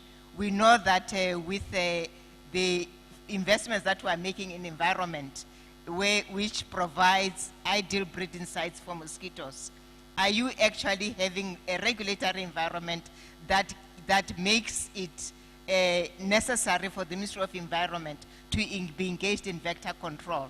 Zambia recently introduced regulation under its mining sector for the mining sector to make sure that any holes that they dig in the mining process are filled immediately, because these pools of water, whether they are from the mining sector, the construction industry, are ideal breeding sites for mosquitoes. So the regulatory environment is extremely important. And then when we looked at the budget allocation, we started by, of course, just looking at pure budget allocation, but we also now look at what about taxes, sin taxes. And we also developed what we are referring to as end malaria cancers and funds, where the private sector sits together with the Ministry of Health and the other sectors in government that are responsible for health to assume responsibility for this. So one of the things we are looking at is, as a head of state, have you set up an end malaria cancer and fund? The countries that have already set up these funds have now mobilized $300 million US in just a few years, by just bringing the private sector to the table. The private sector also using these scorecards to hold the Ministry of Health accountable and the other partners in the country accountable. So really the key here is making sure that you use indicators which are actionable, that can actually help the head of state, the minister, and the other partners to be held accountable for the results and for the impact and for the investment. Amazing, amazing. I think that deserves a round of applause because it's a real case experience of how leaders are endeared to do what really needs to be done to make a great difference. So now we have the spirit of mobilizing leaders. We have the tools. What can private sector do to add value to this conversation? Dr. Amani, you have seen private financing, private sector financing, come to the table to complement the domestic public financing and to help close critical gaps in public budgets. Please tell us more about how these partnerships work. So thank you very much. First, I would like to thank Africa Renaissance for organizing this, and also His Excellency Kikwete's Foundation and all the organizers. Actually, the private sector has a big role to play. And as Africa Business Council, we are established by the heads of state to be the private sector arm of the African Union. And our founding vision is a competitive, borderless, innovative Africa for trade, investment, and industrialization. We have developed 25 clusters under Africa Business Council: trade, investment, energy, infrastructure, mineral, and healthcare. Professor Dabis is the chair of the healthcare. So for us, it's very important to make sure that we map the gaps within the healthcare infrastructure on the continent. So if we're talking about maternal child health, and His Excellency Kikwete have already alluded to that we are losing 70%, we are losing actually more than 70% for the global maternal health, with at least 178,000 maternal deaths. With newborn, actually about 2.7 million under 5 years, which is more than half the global. And if we talk about non-communicable diseases, for instance, we are losing 70% of our cancer patients compared to 24% only in Europe. Again, we are losing 11.5 million premature deaths in Africa, like 1 million per month, because of lack of the radiotherapy, lack of diagnosis.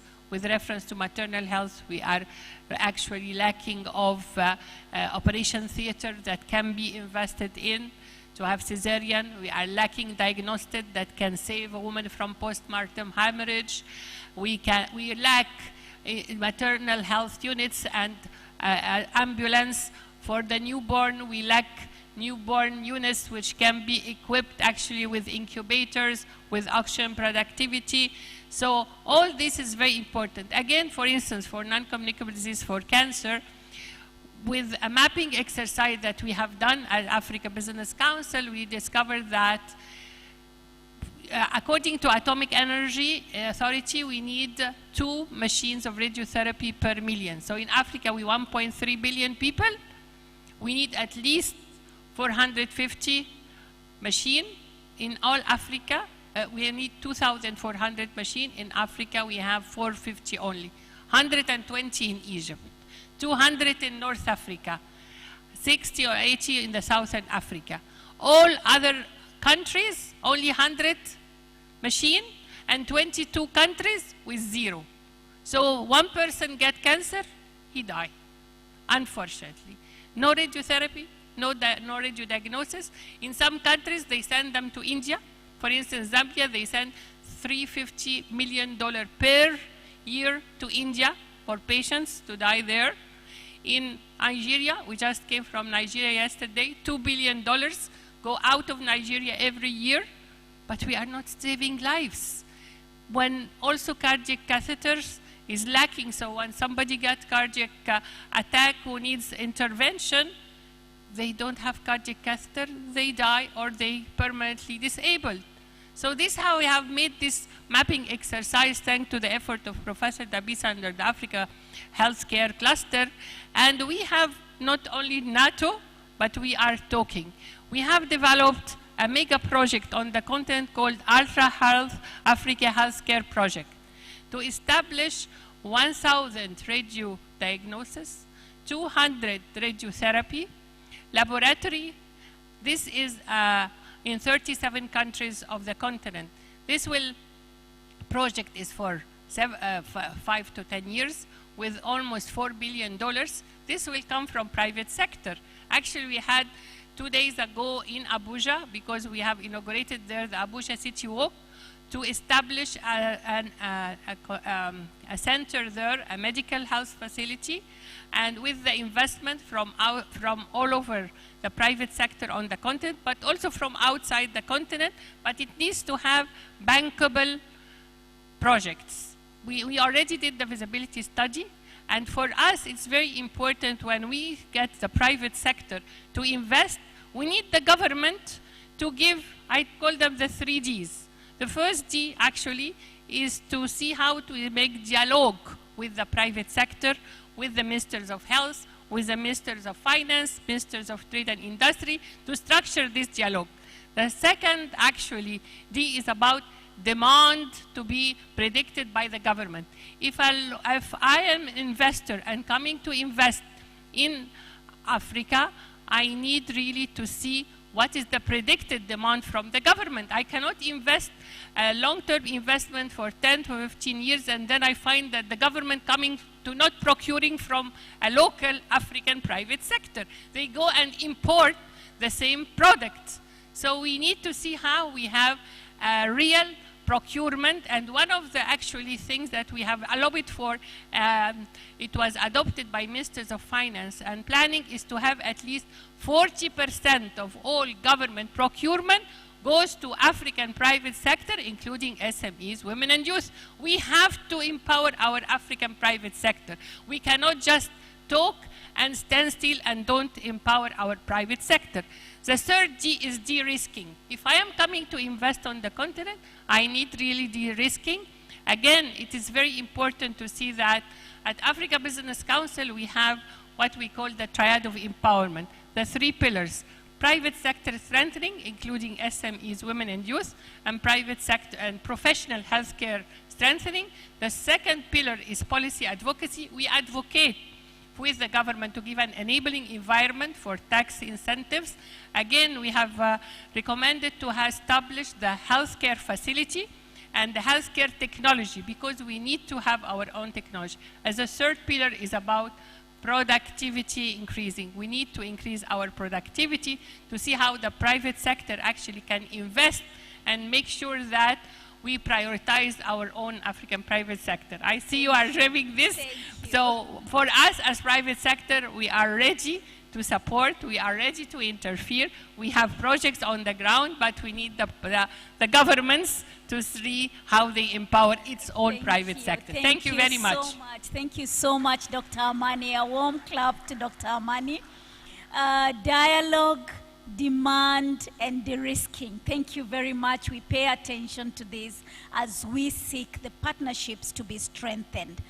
Professor Sarah, our excellent moderator for the day, former AU Commissioner, very core member of the African Renaissance Advisory Panel. Professor, tell us, what priorities should AU leadership take on as we tackle this issue of domestic financing, ensuring that there is accountability, advancing strategic innovations to save our moms and babies? What should the AU take on as we are at the extraordinary summit, just about to begin? Over to you, Prof. Thank you. Thank you very much. And I believe that this question has been responded to by all the speakers who spoke in the opening session, and of course with all of us seated here. The operationalization of the African Medicines Agency is a historic opportunity for Africa to transform how we develop, regulate, produce, and access medicines, vaccines, diagnosis, and health technologies. It speaks directly to the vision of Agenda 2063, the Africa we want, particularly the aspiration of a prosperous Africa based on inclusive growth, sustainable development, and a healthy population with a high quality of life. And that is aspiration 1 of the African Union Agenda 2063. For too long, we have heard this story. Africa has depended heavily on external sources for essential medicines, vaccines, and health technologies. And the COVID-19 pandemic reminded us that health security is inseparable from Africa's sovereignty and development. We cannot achieve Agenda 2063 if our people cannot access life-saving innovations when they need them most. Therefore, the first priority must be to make AMA a fully functional and effective continental regulatory institution. What does this require? The first is that we need regulatory harmonization.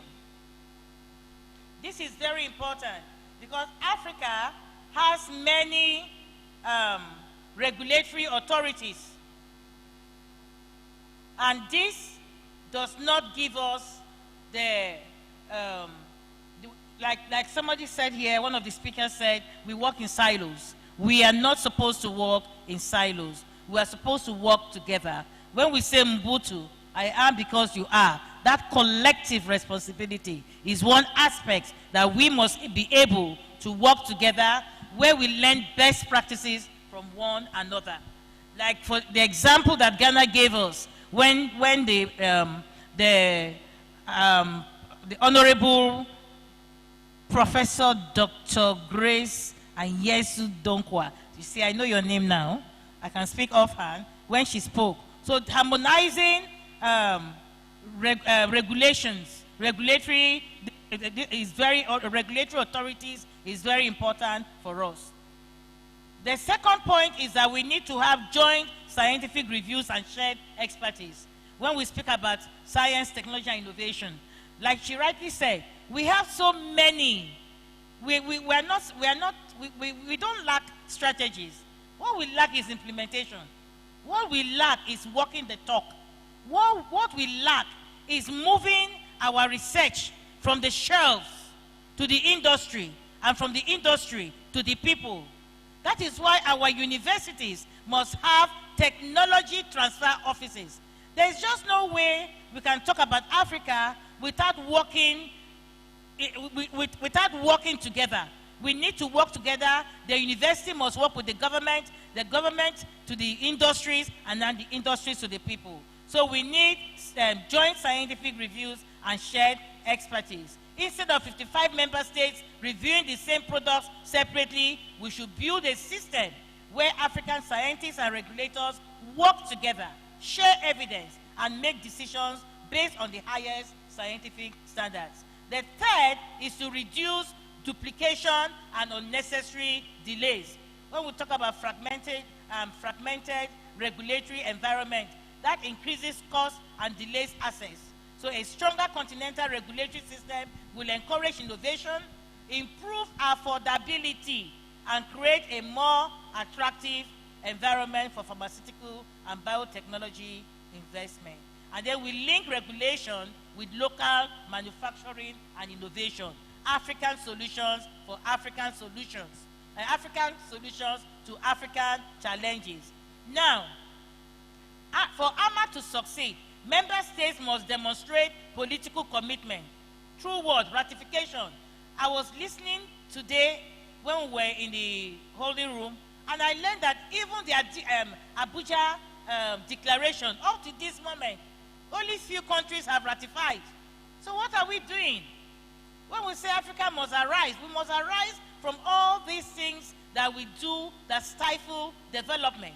And if leadership, we must own our leadership. Leadership must be responsible. Because where the political will has a vision of change, has a vision of sustainability, then the political will speak to the needs of the people.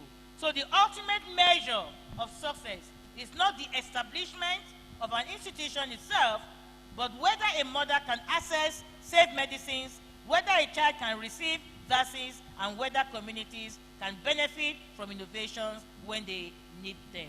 This is one of the emphases I learned today in our technical meeting with His Excellency, Dr. Jakaya Kikwete. So that is the Africa we want under Agenda 2063. What is that Africa? The Africa that is healthy, the Africa that is self-reliant, innovative, and able to provide solutions for its own people. And this is where the African health financing becomes very important. Thank you. Thank you very much. There we have it, a very excellent panel that has moved swiftly. I think we've really run out of time, but I encourage that the conversation continues. For those who are watching online, we were live streaming this session. Please continue the conversation and let's keep at it. And I think in summary, one is that, you know, when a leader in Africa is emerging to really reconcile and lead the political movement towards resetting our continent, let us join in that, let us support the architecture, let us own a pathway that will move us from equity, or rather from dependency to equity, forgive me. And then we also need tools. Our leaders need tools. They cannot take decisions that we desire without guidance, without the actions that they can take, without aligning them to, you know, specific issues, be they disease-based or whether it's non-communicable diseases. Let us work together to provide the scorecard, the tools, the reference, the insights that can guide them to decision-making. When we look at the private sector, of course, we have said this already. Thank you very much, Private Sector President for Africa. Let us dialogue, let us really create demand that can enable that conversation take place, and let's make sure that we are de-risking even across political regimes, even when there has been change. And thank you so much, Prof. Sarah, for reminding us that we must own our policies, we need to own our specialized agencies, we need to also finance them so that the fuel that is required to realize the change or bridge the gap between policy and implementation can become a reality. I thank you so much, great panelists. A warm applause, and that brings us to the end of this session. Thank you. Yes, I think there's a photo. Maybe we could just stand or down. Okay, all right, yeah, of course. Thank you.